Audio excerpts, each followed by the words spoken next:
dan korps guru, itu semuanya berjalan bareng-bareng. Kegiatan apapun bareng-bareng. Maka di sini tidak ada kegiatan yang pilih-pilih. Oh, anak saya itu tidak condong ke olahraga, mungkin lebih ke seni, gambar-gambar. Jadi mungkin tidak perlu lari pagi, tidak perlu ikut senam. Tidak ada yang berpikiran seperti itu. Atau sebaliknya, oh anak saya ini lebih condong ke olahraga. Nah, jadi tidak perlu mungkin ikut latihan pidato. Nah, tidak perlu mungkin ikut latihan seni. Nah, di pondok ini tidak boleh pilih-pilih kegiatan, semuanya harus ikut kegiatan. Kalau kegiatan latihan pramuka, semuanya ikut latihan pramuka. Kalau kegiatannya latihan pidato, semuanya ikut latihan pidato, tidak ada yang pilih-pilih. Kalaupun kelasnya ada nama kelas IPS, kelas IPA, kelas bahasa, itu hanya formalitas madrasah saja. Bukan karena mereka itu dipersilakan untuk pilih-pilih kegiatan, sehingga boleh kita ikut ini tapi ikut itu. Oke, kegiatan di pondok itu tidak pilih-pilih. Dan kemudian di pondok ini juga kami sangat mengutamakan namanya kemandirian. Alhamdulillah secara ekonomi kami sudah mandiri di sini. Kami sudah punya banyak unit usaha, insya Allah bisa menghidupi para guru-guru kami. Maka iuran bulanan SPP itu semua kembalinya ke santri-santri. Kalaupun ada yang kembali kepada kami itu tidak seberapa. Dan kalaupun ada keperluan yang mendesak, bulanannya guru-guru ini, bapak-bapak dan ibu-ibu sekalian, bulanannya guru-guru ini bisa dipotong supaya anak-anak ini bisa makan, supaya anak-anak ini bisa mandi, supaya anak-anak ini bisa lampu di atas kamar itu tetap nyala, supaya bisa atap-atap itu yang bocor-bocor supaya bisa ditambal. Ini guru-guru ini bulanannya bisa dipotong dan mereka tidak akan komentar, tidak akan mereka dikomplain karena mereka sudah paham. Yang jadi masalah sekarang adalah ini banyak yang menunggak. Walaupun alhamdulillah beberapa tahun ini kami mengupayakan supaya penunggakan ini berkurang. Alhamdulillah ada perbaikan. Jadi bapak-bapak ibu-ibu sekalian, bulanan di pondok ini SPP dan uang makan itu iuran, ngumpulin bareng-bareng dipakai bareng-bareng. Iuran makan itu ngumpulin bareng-bareng dipakai bareng-bareng. Jadi kalau ada yang nunggak itu sebenarnya dia dibayarin sama wali santri yang sudah bayar. Ini kasihan wali santri yang taat aturan. Kasihan sama wali santri yang bayarnya tetap tepat waktu. Yang menunggak itu anaknya dibayarin sama wali santri yang bayar tepat waktu. Maka ini kami sedang kami dari administrasi pondok ini sedang berusaha untuk membereskan masalah-masalah tunggakan ini. Setahun, 2 tahun, 3 tahun, 4 tahun belum bayar, 10 juta lebih ada. Selama 4 tahun itu anaknya dibayarin oleh orang, listrik, air itu dibayar oleh orang. Maka ini suatu bentuk kezaliman. Kami dari sistem, bagi orang kami yang memegang administrasi tidak bisa membiarkan ini. Ya, ini supaya dipahami, kami bukannya nyari-nyari untung, kami bukannya di sini supaya guru-guru bisa makan, bukan. Tetapi ini sudah kewajiban santri. Kalau mau dapat ilmu maka harus ada yang namanya dirhamun, harus ada yang namanya mal, harta. Itu sudah sepaket sama menuntut ilmu. Kalau guru-guru ini, bapak-bapak, ibu-ibu sekalian, nggak dapat bulanan pun mereka nggak apa-apa. Tapi kalau santri-santri ini, kalau mereka tidak sarapan gimana? Kalau mereka tidak mandi gimana? Tidak ada air. Kalau kamar mereka tidak ada lampu gimana? Nah itu yang menjadi landasan kami, baik dari bagian pengasuhan, bagian bendahara, bagian administrasi, untuk betul-betul mengajar orang-orang yang menunggak. Mohon maaf, tapi ini sebuah keharusan. Belum lagi ke depan-depannya kondisi ekonomi ini akan semakin menghimpit ke depan-depannya. 5 tahun ke depan kita tidak tahu, tapi proyeksi ini akan semakin menghimpit. Maka menghadapi realita ini, administrasi pondok harus diperkuat. Administrasi pondok yang selama ini ya gampang kasihan, lihat emot nangis, lihat emot tangan yang gini, itu kasihan. Oh ya sudah, tidak apa-apa, tidak lagi seperti itu. Administrasi harus diperkuat, karena kedepannya kondisi ekonomi tidak semakin membaik, dan kami bukan lembaga sosial. Ingat sekali lagi, pondok ini bukan lembaga sosial, pondok ini lembaga pendidikan. Jadi kami mengasuh santri-santri ini, betul kami mengayomi mereka, tetapi di dalam sebatas pendidikan kami mendidik mereka. Masalah ikhtiar, kemudian bekal mereka, dan kemudian ya baik itu bekal materi maupun bekal rohani dari orang tua mereka itu tetap tidak bisa diputus, harus tetap ada. Oke. Ya, kondisi ekonomi tidak akan semakin membaik, maka ini benar-benar kami perhatikan masalah ini. Orang-orang karena terhimpit ekonomi ini bisa semakin tidak beretika, bisa semakin malunya semakin kurang hanya demi mendapatkan harta, hanya demi bertahan hidup.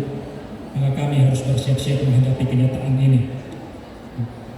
Ya, ini organisasi panitiaan jaga gerbang-gerbang pondok. Orang tidak berkepentingan yang bukan unit usaha pondok dilarang masuk. Ya baik, hadirin sekalian yang saya hormati, setelah pemaparan tadi itu, maka tidak berlebihan kalau kita mengatakan pesantren ini adalah benteng pertahanan terakhir dari nilai-nilai dan tradisi-tradisi, norma-norma yang semakin hari semakin terkikis, hanya bisa dipertahankan di pondok ini. Kalau kita lihat di luar, anak-anak kita, masyarakat kita secara mental dirusak oleh media. Ada yang namanya on demand culture sama switch culture. On demand, sesuai permintaan. Kan sekarang kalau kita mau apa-apa tinggal buka Tokopedia, buka Lapak atau GoFood, datang. On demand, kapan kita mau dia datang. Bandingkan dengan kita zaman-zaman dulu, ini anak-anak 90-an ke bawah, zaman old. Nonton acara favorit saja kita harus nunggu harinya kapan, jam berapa. Ya, ini kalau ingat dulu ada film Samurai X. Saya masih ingat tuh, hari Kamis sore jam 4. Kalau tidak di depan TV pada waktu itu hari Kamis sore jam 4, maka ketinggalan. Maka kita harus disiplin, untuk nonton saja kita harus disiplin. Sekarang semuanya serba ada. Ini juga berdampak ke mental anak-anak kita. Akhirnya maunya serba instan, padahal hidup ini tidak gampang. Hidup ini tidak serba instan, harus ada perjuangan.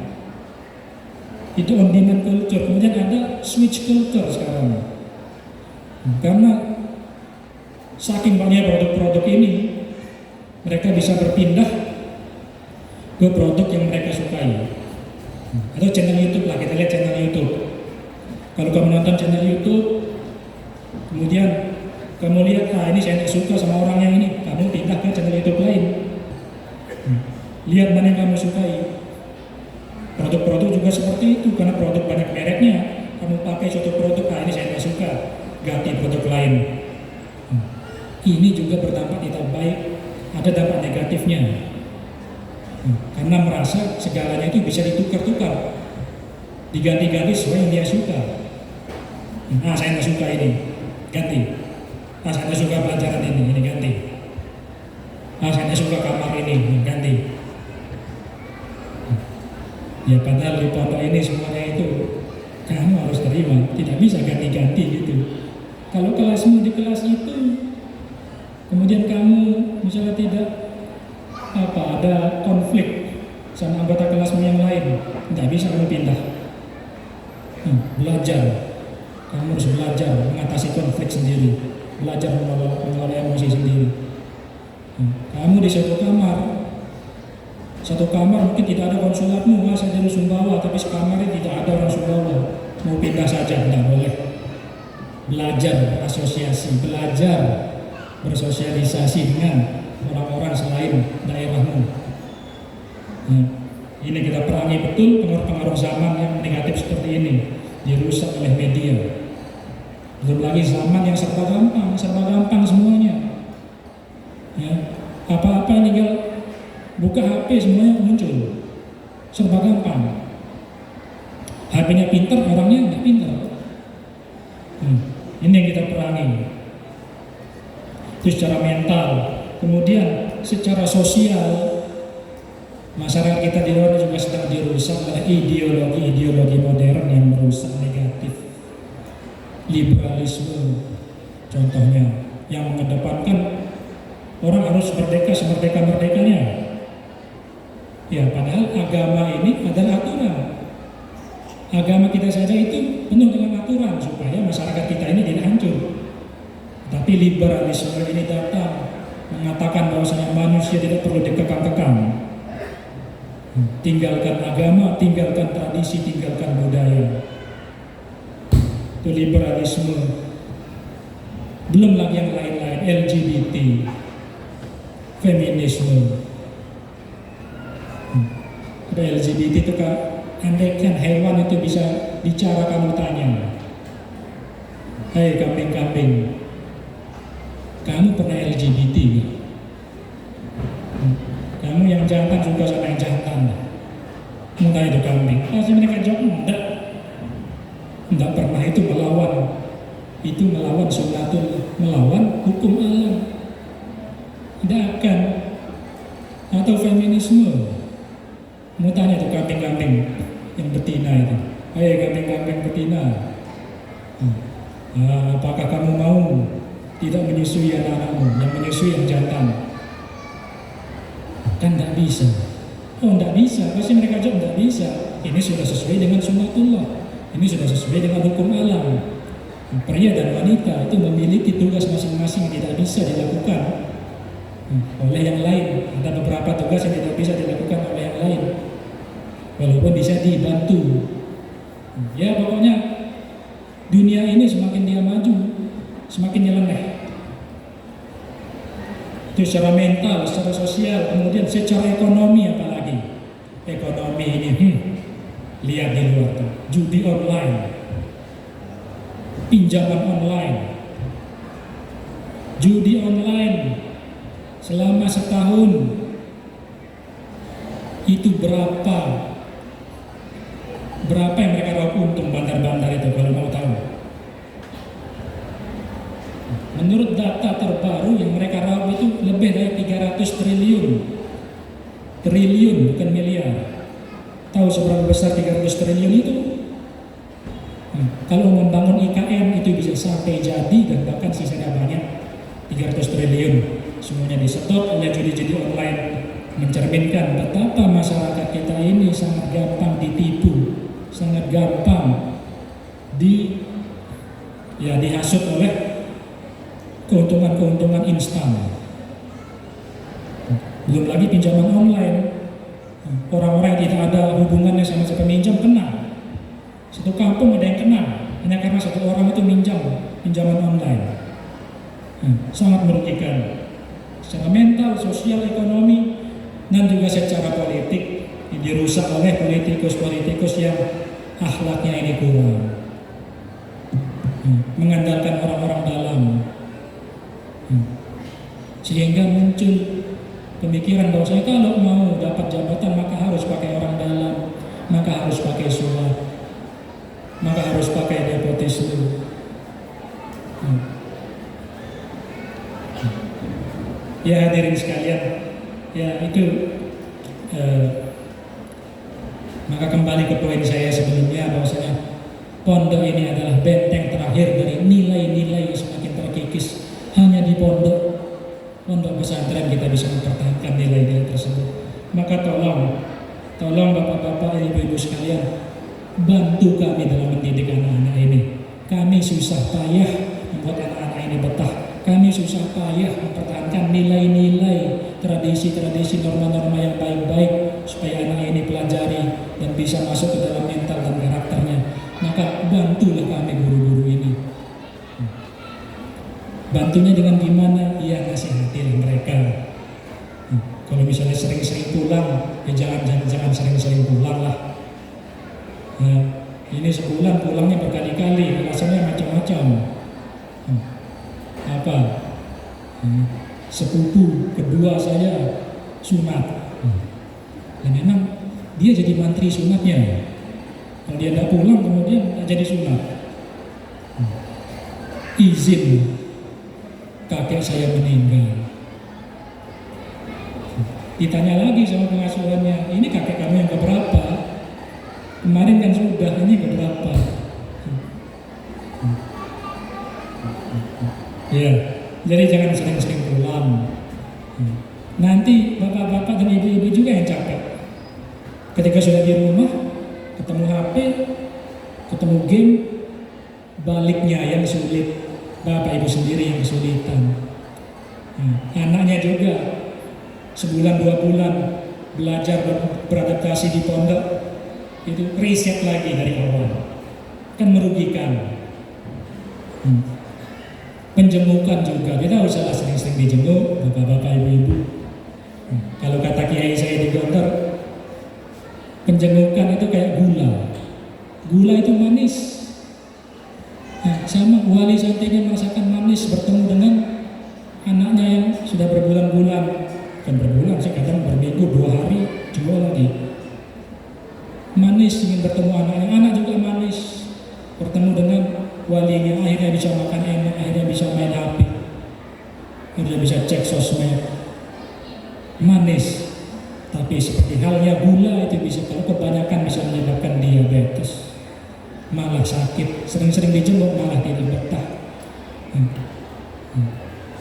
Tanyakanlah kepada ustaz-ustaz ini yang puluhan tahun di pondok, tanyakan testimoni mereka. Anak-anak yang terlalu sering dijemuk pasti malah tidak betah karena tidak pernah beradaptasi. Maka hati-hati. Maka ini pengasuhan santri juga kita himbau untuk membuat kalender penjemukan. Buat kalendernya. Minggu ini hanya untuk kelas berapa, minggu depan hanya untuk kelas berapa. Buat ini karena melihat juga, lihat lapangan kita ini, lapangan hijau tapi tidak hijau. Ini sebenarnya anak-anak ini ketawa ketika kita sebut lapangan hijau karena tidak hijau sama sekali. Salah satu penyebabnya kebanyakan parkir. Mohon maaf ini. Setiap hari Jumat penuh ini sama parkiran. Rumput-rumput yang seharusnya tumbuh tidak tumbuh-tumbuh. Yang seharusnya dipakai untuk olahraga anak-anak malah dipakai parkiran. Jadi ini harus kita buat kalender penjemukan, kita batasi. Alasan-alasannya, pertama, selain karena lahan parkir kita sedikit, kedua, lapangan-lapangan kita ini supaya bisa dipakai, supaya tidak jadi lahan parkir. Ya, tidak bisa kami biarkan ini lapangan penuh hanya untuk 5-10 orang anak yang dijemuk, sedangkan ratusan orang anak tidak bisa main bola gara-gara ini penuh sama mobil. Tidak bisa kami biarkan seperti itu. Ya, mohon maaf, sekali lagi mohon maaf, yang punya anak tidak cuma bapak-bapak dan ibu-ibu sekalian, Ini ada anak-anak dari Sumbawa, dari Bima, dari Jawa, dari Bali tidak pernah dijenguk. Hiburan mereka hanya olahraga. Tapi apa daya mereka tidak bisa olahraga karena penuh sama parkiran. Nah maka untuk kedepannya ini lapangan harus steril, harus hijau, supaya bisa dipakai anak-anak berolahraga, supaya mereka semakin betah di sini. Dan ya baik, di bapak-bapak dan ibu-ibu sekalian, hadirin hadirat yang saya hormati, banyak ide-ide, konsep-konsep yang sangat canggih didiskusikan oleh ilmuwan-ilmuwan terkemuka di dunia ini. Ada yang mencanangkan circular economy mutar. Jadi dari satu misalnya produk sayur ini dipakai, limbahnya bisa dipakai untuk peternakan. Di peternakan nanti limbah mereka itu bisa dipakai untuk ke perkebunan. Yang dari perkebunan nanti ke hasilnya bisa dipakai untuk membuat industri-industri lain. Jadi ini saling mempengaruhi. Dari perkebunan limbahnya bisa ke peternakan, dari peternakan bisa limbahnya ke perkebunan mutar. Itu dari beberapa tahun yang lalu sudah dibicarakan di Forum Ekonomi Dunia. Sudah dibicarakan. Tapi belum bisa dilakukan. Kalaupun bisa dilakukan itu biayanya sangat luar biasa besar. Nah, kemudian ketika saya kembali ke sini, sirkular ekonomi itu sebenarnya sudah dilakukan di pondok pesantren ini. Bisa dilihat di farming sana. Semuanya saling mempengaruhi. Ada kambing di sana, kotorannya bisa dipakai untuk perkebunan. Ada perkebunan di sana, sisanya limbahnya bisa dipakai untuk ke kambing. Di perikanan juga sisa-sisa limbahnya bisa dipakai untuk ke sektor-sektor lainnya. Jadi bapak-bapak dan ibu-ibu sekalian, para asatidz dan para ustazah sekalian, saya sudah 10.000 kilometer belajar jauh-jauh, belajari konsep-konsep yang canggih-canggih, tetapi semuanya itu hanya mungkin bisa dilakukan di pesantren.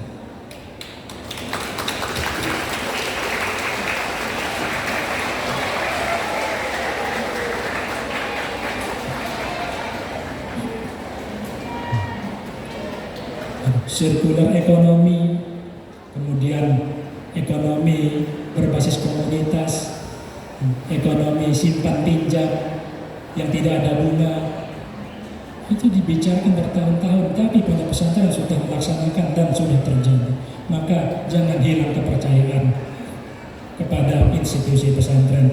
Ya walaupun kita juga harus bekerja keras untuk mewujudkan itu semuanya. Baik, dan untuk terakhir, ada baiknya kami paparkan beberapa program kami untuk tahun ini. Ada dua yang utama, walaupun masih banyak lagi yang lain. Yang pertama, kami akan membentuk budaya menulis. Anak-anak ini wajib punya buku harian, wajib punya diary,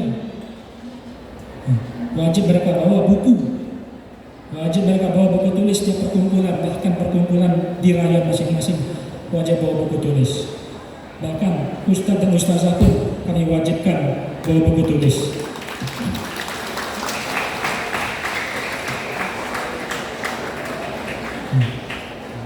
Ya, ustadz ustazah, silakan diangkat buku tulisnya.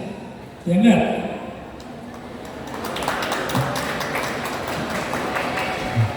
Ya itu kalau tidak percaya.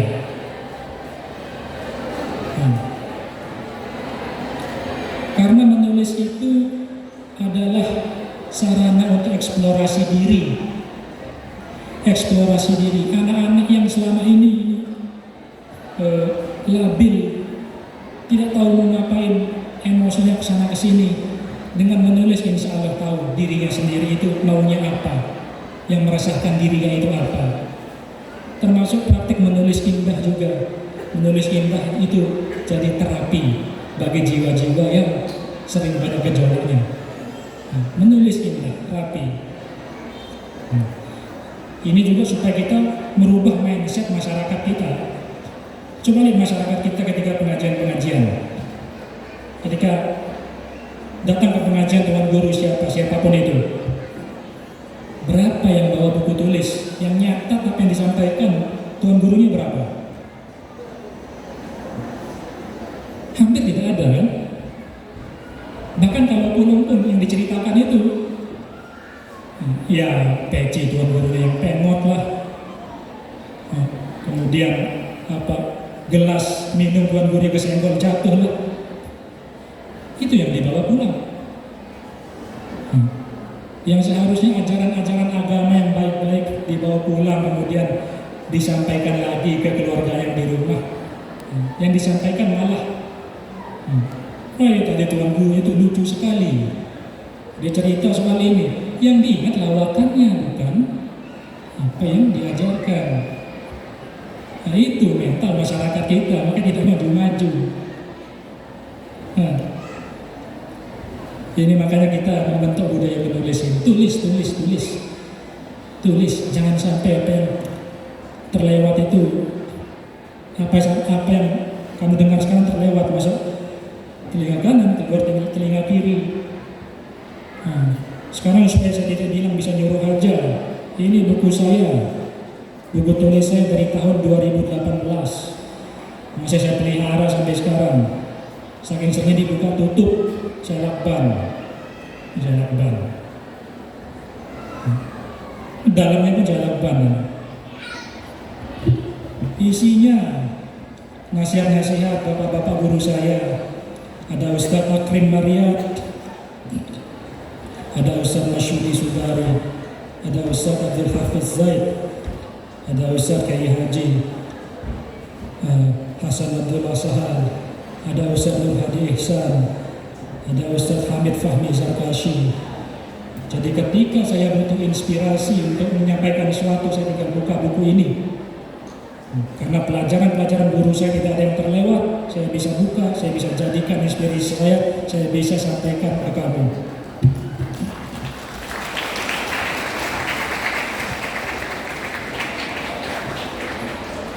Allama bil qalam, Iqra wa rabbukal akram. Allama bil qalam. Qalamun. Ini sudah masuk Quran loh. Pen ini masuk Quran, saking besar manfaatnya, maka manfaatkan. Al-ilmu soidun wal kitabatu qaidun. Qaid suyudaka bil hibalil wathiqah. Ilmu itu adalah buruan, hewan buruan. Sedangkan tulisan adalah ikatan yang mengikat hewan-hewan tersebut. Ikatlah ilmumu dengan tulisan-tulisan. Maka ini hewan-hewan buruan saya. Ini ada di sini. 10-15 tahun saya pergi belajar keluar. Hewan-hewan buruan saya ini masih ada di sini yang bisa saya manfaatkan. Bagaimana dengan orang-orang yang 10 tahun tidak pernah nulis? Hanya lelah saja yang didapatkan. Makanya di sini kita membentuk tradisi menulis. Dan kedua, kita membentuk budaya laporan. Segala bagian organisasi harus ada laporan.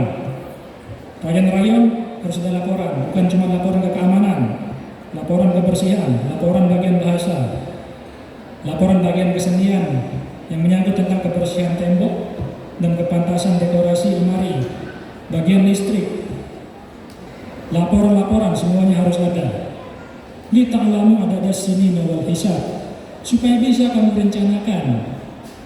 Selama ini organisasi ini kurang kerjaan karena tidak tahu apa yang mau dilaksanakan. Karena data di lapangan dia tidak punya. Bagian listrik mau kerjain apa? Tidak tahu karena tidak punya data kerusakan. Bagian kebersihan mau mengadakan bak sampah, kemudian sapu, tidak tahu karena tidak punya data. Bagian bahasa, untuk memperbaiki bahasa tidak tahu gimana caranya. Kan tidak ada data bahasa apa yang harus diperbaiki, bahasa rusak yang harus diperbaiki itu apa. Maka sekarang kita bentuk tradisi laporan. Setiap bagian harus punya laporan, rayon-rayon harus punya laporan. Insya Allah ini akan membentuk mental kamu juga untuk menjadi orang yang merencanakan sebelum melakukan, reaktif daripada responsif. Orang reaktif tunggu masalah dulu besar baru melakukan. Responsif tahu masalah sebelum muncul dan muncul solusinya dan diselesaikan sebelum masalah itu menjadi besar. Ya, kita beralih dari reaktif menjadi responsif. Salah satu caranya dengan budaya laporan ini. Nah, baik, dan terakhir kami sampaikan, walaupun program-program kami panjang lebar sudah kami jelaskan, kemudian nilai-nilai dan tradisi yang kami anut dan kami ingin tanamkan kepada santri-santri itu sudah kita sampaikan, tetapi semuanya itu masih tergantung kepada usaha kita. Tidak bisa hanya bisa diwakilkan ke wali kelas, tidak bisa diwakilkan ke pengasuhan santri, tidak bisa diwakilkan ke bapak pimpinan, tidak bisa diwakilkan ke hanya satu, semuanya harus ikut melaksanakan, termasuk para wali-wali santri sekalian. Kata kiai saya, jangan terlalu fanatik, jangan terlalu percaya sehingga fanatik, jangan terlalu ragu sehingga setengah-setengah. Artinya apa? Jangan terlalu percaya sehingga fanatik, terlalu percaya bahwa pondok ini pasti akan baik sehingga fanatik, sehingga anak-anak ini dianggap bahwa pasti kalau masukkan ke pondok ini nanti pasti jadi baik. Dia yakin dia gitu. Padahal tidak semuanya seperti itu. Ada yang sukses, ada yang tidak. Tergantung ke usaha kita masing-masing. Usaha guru, usaha wali, usaha kita bersama. Dan jangan terlalu ragu sehingga setengah-setengah. Ragu bahwa saya pondok ini bisa memberikan perubahan. Ragu, tak mungkin pondok ini bisa membuat anak saya ini rajin menulis, tidak mungkin pondok ini bisa buat anak saya ini rajin bekerja keras atas kerja bagus. Berpikiran seperti itu sehingga setengah-setengah. Nah, sehingga ketika yang pulang saja. Toh tak ada bedanya kamu di pondok sama di rumah. Dijenguk berkali-kali. Dikasih bekal banyak-banyak. Ya, oke. Jadi kita mempersiapkan anak-anak ini, akhirul kalam, kita mempersiapkan anak-anak ini untuk kehidupan ke depannya, untuk mempersiapkan mereka terjun di masyarakat. Oke, sekarang anak-anak santri-santri dan santriwati sekalian, saya tanya kepada antum, hidup di pondok ini sulit atau gampang? Hidup di pondok ini sulit atau gampang? Sulit. Kehidupan kamu di masyarakat, terjun kepada masyarakat yang sebegitu sudah dirusaknya, sebegitu sudah terpengaruh oleh pikiran-pikiran yang negatif. Kehidupan kamu di masa depan akan sulit atau gampang? Kehidupan kamu di masa depan akan sulit atau gampang? Hei, Santri Putra, kehidupan kamu di masyarakat itu sulit atau gampang?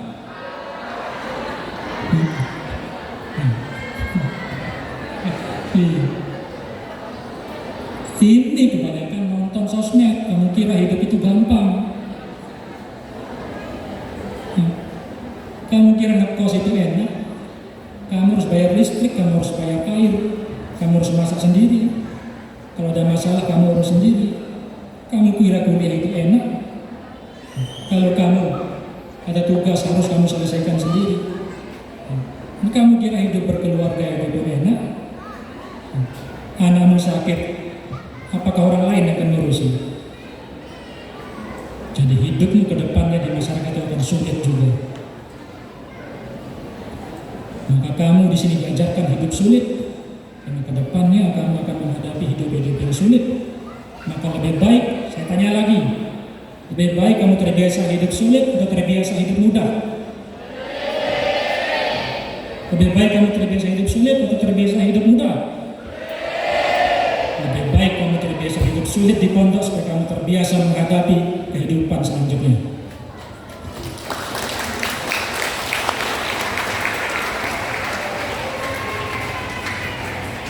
Nah, sampai teriak-teriak itu. Nah, jasus catat, terus ditindak itu. Nah, tidak sesuai dengan sunnah pondok, teriak-teriak. Cari. Yang siul-siul, cari. Kalau ada, alhamdulillah ada ya. Nah, cari. Ini betul-betul kita perangi masalah suara ini. Nah. Kamu ini kayak anak TK, suaramu teriak-teriak. Tapi umurmu 4 kali lipat anak TK. Ya, jangan seperti itu. Ya baik. Wa khairul kalam qala Allah Ta'ala fi Qur'an al-Karim, innallaha la yughayyiru ma biqaumin hatta yughayyiru ma bi anfusihim. Ar-Ra'd al-ayat al-hadiyah asyar. Suatu kaum tidak akan berubah kecuali mereka sendiri yang berusaha untuk merubah dirinya. Dan kita di sini berusaha untuk merubah menjadi yang lebih baik dan supaya siap untuk kamu terjun di masyarakat nanti. Bapak-bapak, ibu-ibu, wali santri sekalian, anak-anak, bapak-bapak dan ibu-ibu akan diayomi, tetapi tidak akan ditimang-timang. Kalau salah mereka akan ditindak. Kalau mereka melakukan kesalahan, mereka akan ditegur, diluruskan. Kalau mereka melakukan sesuatu yang tidak baik, maka akan segera diberikan sanksi supaya tidak kebiasaan.